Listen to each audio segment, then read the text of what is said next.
Welcome to Fractured Chaos. You know what's funny about love? It's like those gourmet jelly beans. You think you're getting watermelon, but surprise. It's vomit flavor. That's what happened with Jason and me. 5 years together, a baby on the way, and there I was, doubled over the toilet with morning sickness when I found out my man was living a double life. Let me take you back to exactly 3 months ago. 7 months pregnant, swollen feet, and what my mama calls the pregnancy glow, which is really just sweat and hormones. Jason had been working late, again. His marketing job supposedly had this big campaign launch. I believed him because, well, why wouldn't I? The man had a sonogram picture as his lock screen, for God's sake. But then his phone buzzed that night while he was in the shower. A text from someone named Craig from work. It said, "Last night was amazing. Can't wait to taste you again." And just like that, my whole world cracked open. I didn't confront him right away. That might surprise you, but when you're carrying a human being inside you and your hormones are doing the cha-cha slide, you learn to be strategic. Plus, my cousin Tasha always says, the first one to get mad loses. So I started investigating. I created a fake Instagram account. Pregnancy insomnia gives you time for all kinds of hobbies. I made myself into Tyler, a 28-year-old fitness instructor new to the city. Found Jason on a dating app he didn't know I knew about. And I waited. 3 days. That's how long it took for the father of my unborn child to match with Tyler and start sending messages that would make a porn star blush. But here's what shook me to my core. In his profile, he described himself as single, no kids. 7 months of me carrying his child, and online, I didn't even exist. Keep your friends close and your enemies closer. That's what my grandma always said.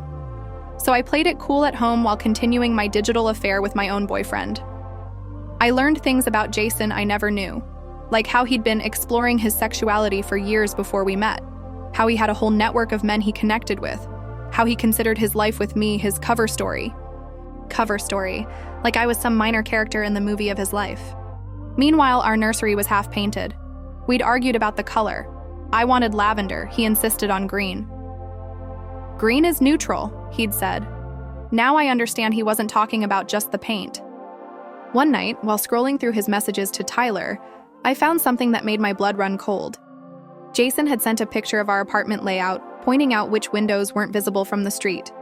He wrote, "When my girl goes to her sister's baby shower next Saturday, come through. No one will see you enter." He was planning to bring someone into our home, into the space where his child would live. The baby shower was my idea. I'd been planning to skip it, being so pregnant and tired. But suddenly, I had other plans. I told my sister everything.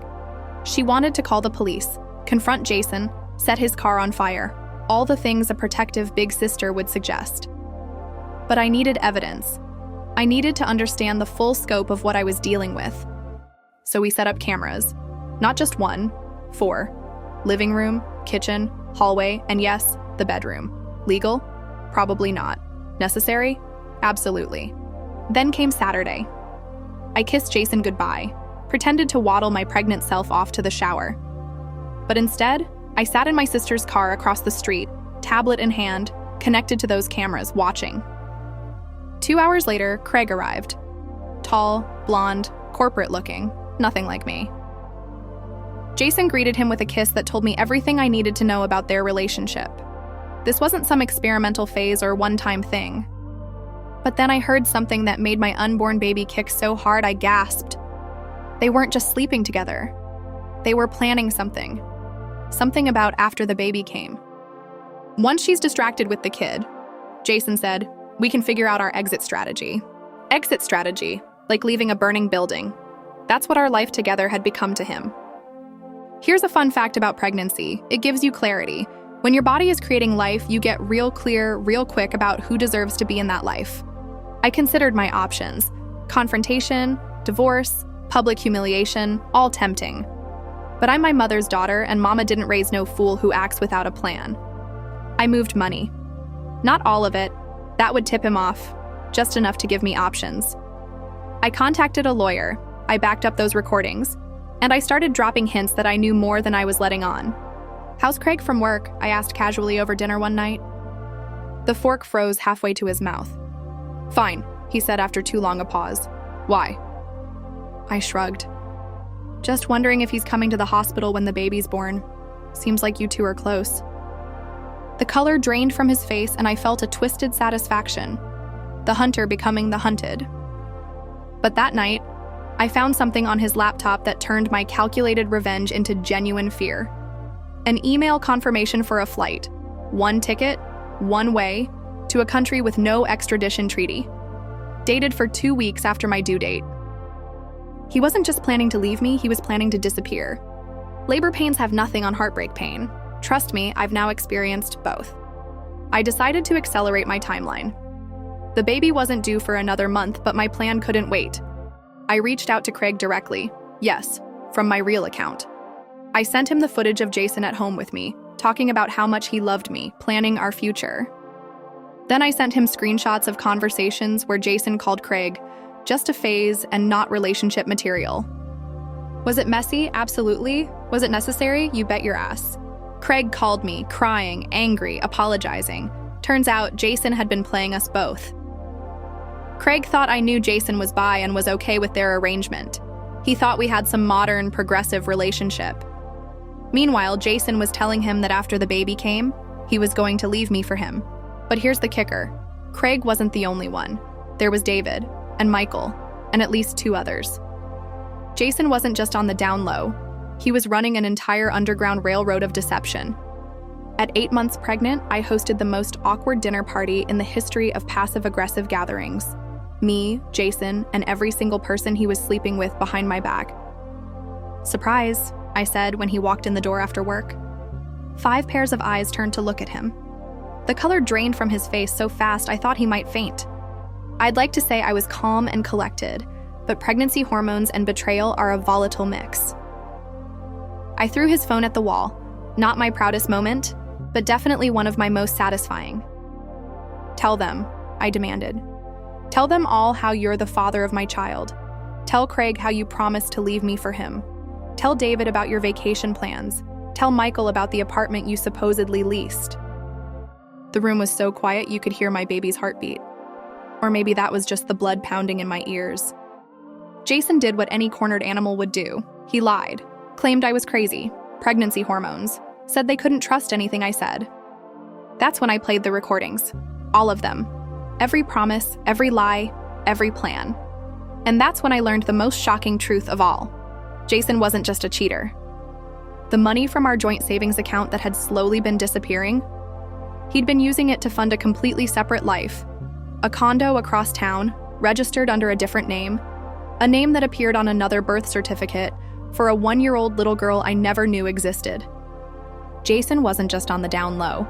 He had a whole other family. The next few weeks were a blur of lawyers, STD tests, all negative, thank God, and me waddling around trying to reclaim my life from the crater Jason had left in it. His other, I don't even know what to call her, partner? Victim? She reached out to me. Her name was Aisha, and her daughter, Jason's daughter, was named Zara. I thought he worked nights, she told me over coffee, her eyes as hollow as mine. I thought the business trips were real. We compared notes like detectives, piecing together a man we both thought we knew.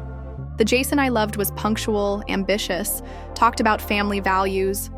Her Jason was spontaneous, creative, dreamed of traveling the world. It was the same man playing different roles on different stages. And then my water broke, a month early. Stress, the doctor said. My body couldn't handle the weight of his lies anymore. 16 hours of labor, 16 hours to think about the future, about what I would tell my child someday. And in hour 17, as I was pushing another human being into this messy world, guess who appeared at the hospital? Jason, with flowers, with tears, with the audacity to think he deserved to be there. "Get out," I whispered, then screamed it so loud the nurse dropped her clipboard. "Get out!" But here's the thing about having a baby. In that moment, that tiny little person becomes your entire world. When they placed my daughter on my chest, 6 pounds, 4 ounces of pure perfection, Jason became irrelevant. I named her Truth, because that's what she gave me. It's been 3 months now. Truth is thriving. I'm surviving. Jason tried to fight for custody, but those recordings, plus testimony from his other partners, didn't exactly make him look like Father of the Year material. Last week, I ran into Craig at the grocery store. He looked good. Happier. He asked about truth, showed me pictures of his new boyfriend. A real boyfriend, he clarified. Not a Jason situation. How did you know? He asked me as we stood in the frozen food aisle. How did you figure it all out? I thought about that text message that started it all. About the instincts I'd ignored for months before that. The late nights, the secret phone calls, the green nursery paint. I always knew, I told him. I just didn't want to believe it. And that's the truth about being on the receiving end of a lie that big. Some part of you always knows. Your body knows, your heart knows. You just have to be brave enough to listen. Truth's starting to smile now. A real smile, not just gas. And sometimes when she looks up at me with those big eyes, I see traces of her father. But I don't see Jason anymore. I see strength. I see resilience. I see the truth that set us both free. Because here's what I learned from all this. Living your truth isn't always pretty. It isn't always easy. But it's better than living someone else's lie. And that's something worth passing on to my daughter. That and a really good bullshit detector.